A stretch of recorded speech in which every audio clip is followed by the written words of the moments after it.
Hi, I'm Jim Schleckser. I'm a results leader. Let's have some fun. You're listening to ResultsLeader.fm. Being a thought leader is easy. Getting results is hard. This show is for the results leader who lives and dies by their results. Here is your host and Chief Results Leader, Jonathan Rivera.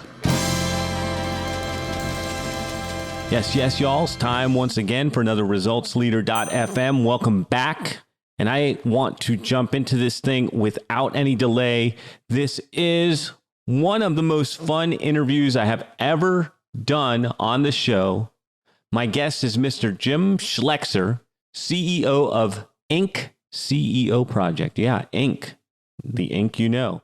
We are going to geek out about some old school mindset, sales training, and growth. Let's jump in. Jim, welcome to the show. So glad you're here. Glad to be speaking again. Are you ready to rock this thing? Let's do this. Appreciate you having me. Yes, sir. Let's give our listeners a quick win. What book or books have you given most as a gift?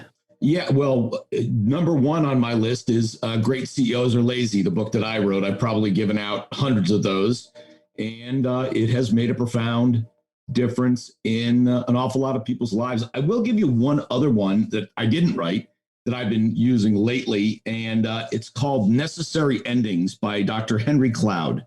It's a great book because it talks about that essentially you're part of the problem. If you're in a relationship, business or personal or whatever, and you don't like the way it's going, you got to own that, right? And there are times and seasons where it's time for things to end, and that's okay.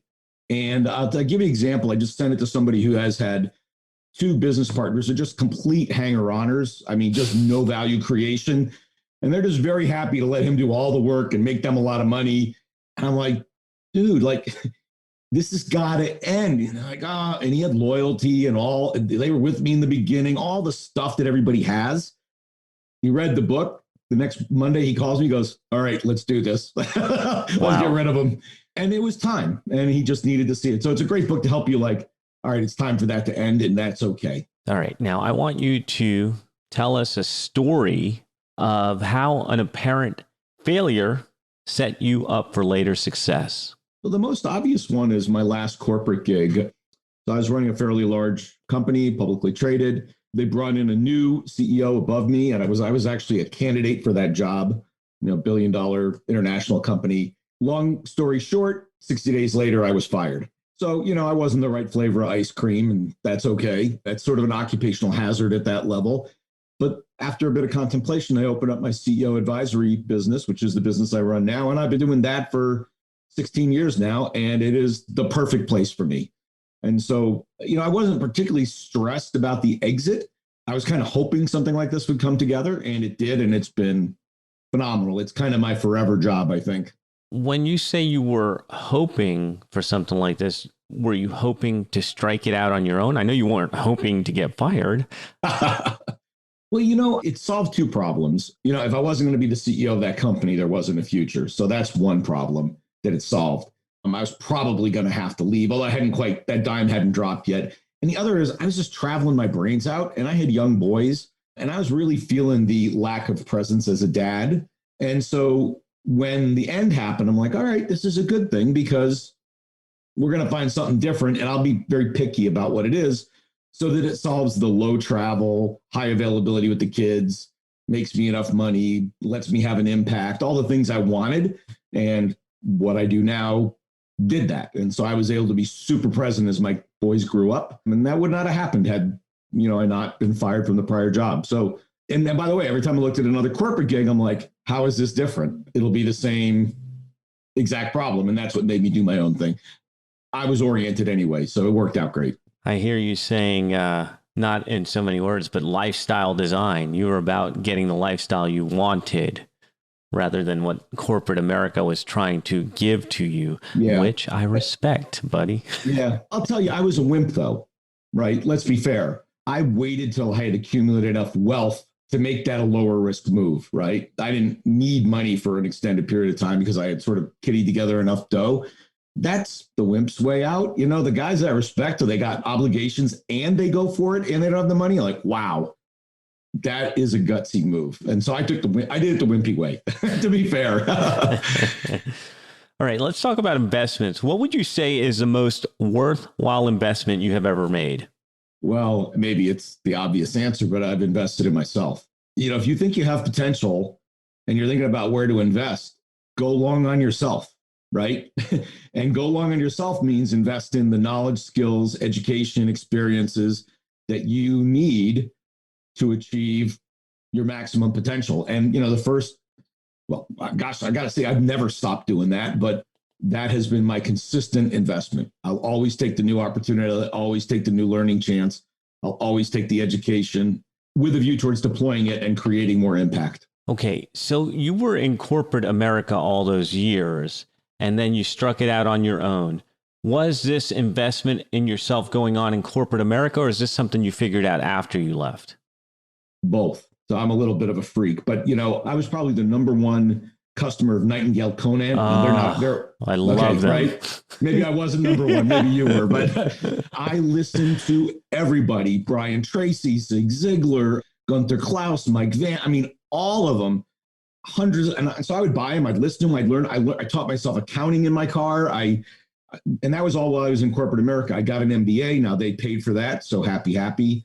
But even within corporate America, the opportunity was when they said, hey, we got this weird thing. We need somebody to go do it. I'm like, me, right? Because I'll learn stuff, right? Maybe I'll fail, maybe I won't, but I'll be better because I did that experience. So I was always teeing up for either the big job in corporate America or go out on my own through all of that set, right? So that's where it was. All right. I'm a huge fan of Earl Nightingale, by the way. Strangest Secret. I love that guy. And nobody ever mentions him. It's like lost. And if you look at my business, it's based on Napoleon Hill, Think and Grow Rich, read by Earl Nightingale with that wonderful deep voice he had. Yes. I also read Dale Carnegie. I mean, all these guys, they're on the team, So was that then... Do you think that was stoking the entrepreneurial fire? Because you were doing that and they teach you just a different way of thinking, being an individual and bringing a contribution that maybe you can't bring inside of that structure. Yeah. Well, two elements. I always believed create the value and the money works out. People don't think that. They're like, give me the money, then I'll show you what I can do. I'm like, no, I'll play the part, get the job. I'll do the work. I'll create the value. The money will work out. And I always said, either it works out here or it works out at my next place. Either they'll figure it out or I'll make it happen, one of the two, because they own the job, I own the career, is the way I would say it. What really triggered me on the entrepreneurial stuff was two things. One is, I remember I was buying a company in this corporate environment, and they had two guys owned it. I was about to stroke them both a check for, I don't know, $5 or $6 million. And I'm like, look at this. These guys work. They play a lot of golf. They're not very smart. They take vacation for a month every winter. I'm way smarter and better than them. And I go, wait a minute. I just wrote them a check for $6 million. I think I may be the dumb one here, right? So that was one. I'm like, this is going to sound horrible, but you don't have to be a super genius to be an entrepreneur. Good, normal, smart, hardworking people can be really successful. And then I was in a peer group, CEO peer group. Many of those people were entrepreneurs. And I watched how successful they were and how much they worked, which was maybe about as much as I did, but they were way more successful financially, lifestyle, all of the above, right? Sort of the whole circle of a balanced life. And I'm like, what am I doing wrong here, right? I'm killing myself. I'm not having the financial outcome they are. I've got an unbalanced home life. Like, this is a bad game I'm playing. And so when the end came, I'm like, this is not a bad thing. It's an okay thing. So those were the two, beyond all the stuff I'd pumped into my head earlier, as you indicated. You know what you reminded me of? Create the value and the money works out. It reminds me of Earl Nightingale. Give me fire and then I'll give you wood. That whole bit, like, yeah, I know you got to put something in there, buddy. So let's move on because I will nerd out on that all day. I'll go deep on this stuff with you. In the last 5 years, what new belief, behavior, or habit has most improved your life? Well, maybe two, and they're completely juxtaposed. One is no defines you. So that is, we think what defines us is what we do, and actually what defines us is what we choose not to do. And so the willingness to understand when to say no and don't do it is really, really powerful. And that is what defines the you. So that's one. And then within the you, and maybe I've always believed this, but you have infinite capacity. People are so, I don't know, protective with their time, worried about burn. I just don't get it. But I tell people I have infinite capacity. They go, do you have time? I always have time. I can always get it done. Like there is no. When I want to do it, there is no. And so there's just, I meet a lot of people that like, well, I do this thing.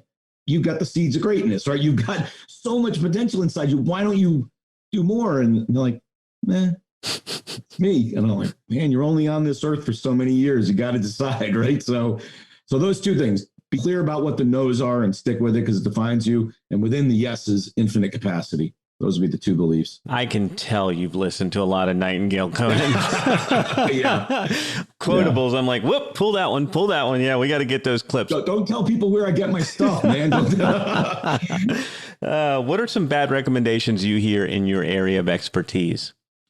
Very aligned to the earlier conversation we had about create the value and the money comes. Many CEOs that I run into are making decisions to position their business for sale. So they're always like, well, will a buyer want this or not? Or should I do this? Would a buyer value this? Or with a little bit of that's okay. But fundamentally, the answer is this. Build a great business, create an immense amount of value, the money works out. Don't worry about it, right? And so if you're consumed by the positioning for sale, you miss creating the great business in many ways. And I could get into details, but just forget about that. Don't worry about it. You will do better in the long run by optimizing the great business and maximum impact equation. Don't worry about did I do the right thing that the buyer's going to like stuff. So that would be the one bad piece of advice. Position for sale. No. Position for great business. We interrupt your regularly scheduled program for a public service announcement. We're going to get right back into this show, but I wanted to ask you a question. If you have been listening to the show for any amount of time and you've picked up even one single tip, then I need your help. Get the word out. Tell people about resultsleader.fm. Share it on social media. Share it on your email. Share it anywhere. Hashtag resultsleaderfm. Now let's jump back into the interview. Jim, why do results matter? Because the converse doesn't make any sense. So the converse would be results aren't important. And I go, well, what kind of world is that, right? I don't understand that world even. Of course you have to have results, right? Of course you have to have progress. Humans are expansive, progressive creatures. Results and growth are in our DNA in a very fundamental way. And so no results equals no growth, which equals death in my book. So why results? Because the other option is death, entropy death, energy death. Sit on your couch and want Netflix until they put you in the ground. I just don't, I can't even understand the question. You know what I mean? Because there is no other answer. Well, that's because we are in like-minded company. Perhaps.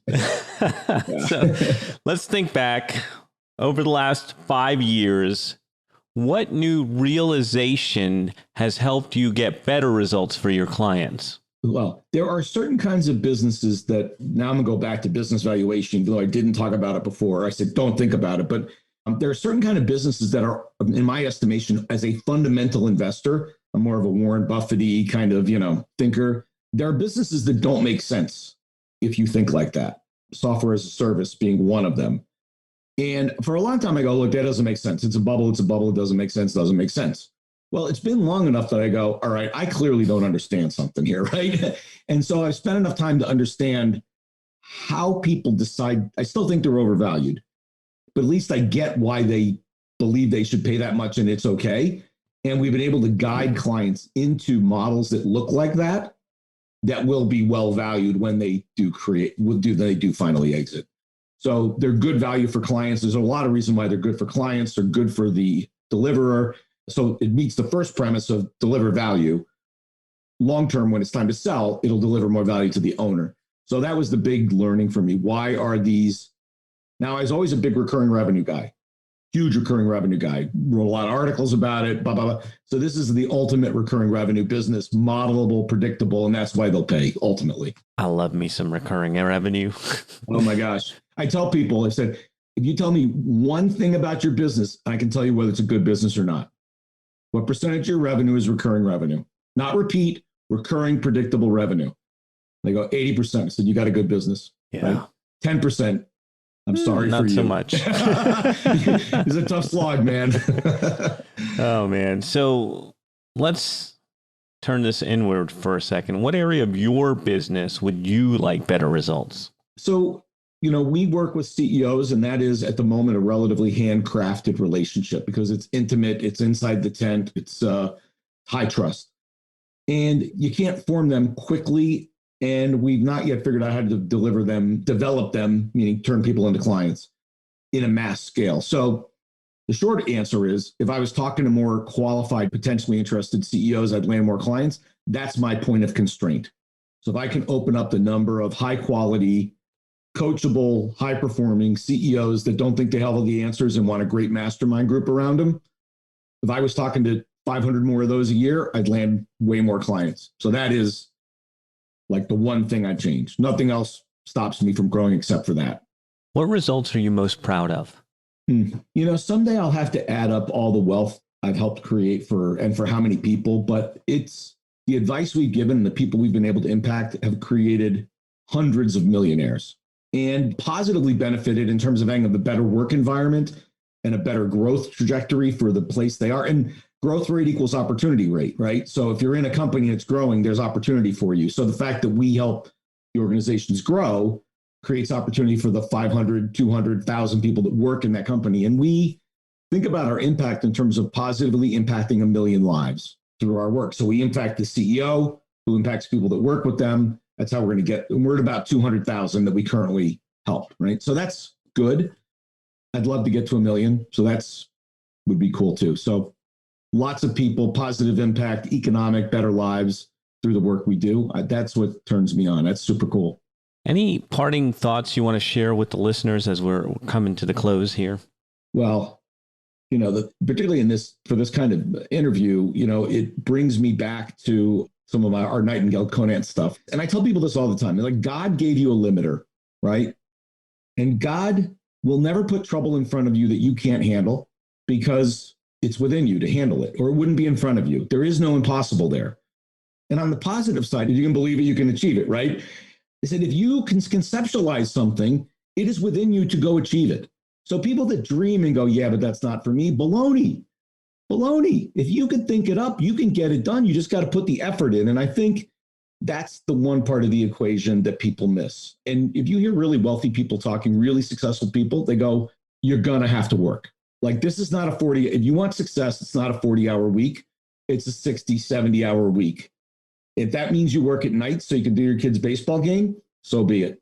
That's how it works. If you want big success, you got to do the work. But if you can believe it, the pathway's there, do the work, and you can achieve it. All right. There is no question that our listeners are going to want more from you. Where can they go? Well, that would be fun. Where can they go get more from you, Jim? They can hit our website, Inc. We're affiliated with Inc. Magazine, IncCEOproject.com. You can grab my book, Great CEOs Are Lazy. And if you want a fun book, I wrote a book about professional entertaining called Professional Drinking. Then you can learn how to entertain your clients with style and feel confident around a wine list. And so that's more of a fun book I did as well. But grab either of those or hit the website and you can get a hold of us that way. Very cool. We will share links in the show notes. We've been speaking with Jim Schleckser. I obviously enjoyed this for my own selfish reasons. I know you guys enjoyed it. So come back next time and we'll have more fun. Results Leader FM out. That is a wrap for another edition of Results Leader.fm. If you are out there getting results for your clients and you want to be featured on the show, go to resultsleader.fm now and apply to be on the show. And if you love what you're hearing, share the show, give us a rating and review, do anything to help us get the message out there. Thought leadership is easy, but results leadership is hard. We'll catch you on the next one.